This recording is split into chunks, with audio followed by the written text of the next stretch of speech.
खुलुमबाय बड'लेण्ड आपडेटआव बयखौबो बरायबाय रादाबखौ फरायदों आं प्रमद खाख्लारिया।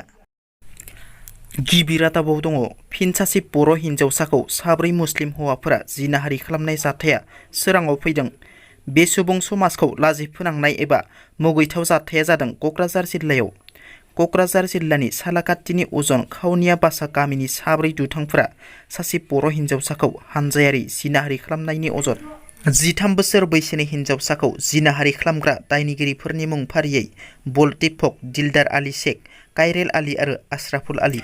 मख'नो गोनांदि बे जाथाया थांनाय दान मोनसे खावसे सिगांनो जादोंमोनब्लाबो जिनाहारि खालामग्रा दुथांफोरा जाथायनि सोमोन्दै गुबुननो खोन्थायोब्ला जिउ फोजोबनायनि हुमखि होनानै दोननायनि जाहोनाव उन्दै हिन्जावसाया जाथायखौ लाखोमानो गोनां जादोंमोन।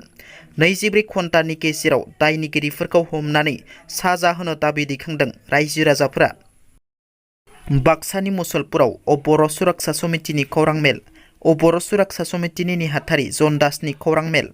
बिटिसिआव एभिक्सननि हेंथायै बेरेखा खालामनानै खौरां मेल। बर' नङैफोरखौ हा खोमा होनायनि अजद नेहाथारि जन दासनि। बिटिसि परिषदनि हेंथायै गासिबो हानजा आफादफोरखौ लानानै गोख्रों सोमावसारनायनि हुमखि होयो बर' सुरक्षा समितिनि नेहाथारि जन दासआ। प्रमद बर'नि दैदेननाय बिटिसि सरकारा 15 साननि गेजेराव एभिक्सननि बिथोनखौ नेवसिनानै लायाब्ला बिटिसि परिषदनि बेरेखायै गासिबो हानजा आफादफोरनि हेफाजाबाव मैखोम सुबुंखान्थियारि बेरेखा सोमावसारनाय जागोन होननानै गोख्रों हुमखि होयो। बिटिसि परिषदआ बिटिआरआव जिउ खुंबोनाय 22 लाख बर' नङै सुबुंफोरखौ हा खोमा होनायनि मोनसे फाव फान्दायदों बे एभिक्सननि गेजेरजों आरो बर' नङै मानसिफोरखौ बिटिसिआव हानि मोनथायखौ सेख'नायनि फाव फान्दायदों होननानै एभिक्सननि मिथिसारनि गेजेरजों फाव फान्दायदों होननानै अजद लाबोयो जन दासआ। उदालगुरियाव अजगर जिबौआ मासे बोरमा मन'दों। उदालगुरि जिल्लानि भारत भुटान सिमना ओनसोल राजगड़नि नालापारायाव हाग्रानि मासे गेदेर अजगर जिबौआ मासे बोरमा मन'नाय थासारिया ओनसोलाव गिखांनाय थासारि लाबोदों। दिनै फुंनि समाव नालापारा गामिनि बोरमा फिग्रा सुबुङा बोरमाखौ हाग्रा जिङाव आदार जानो हगारना होदोंमोन।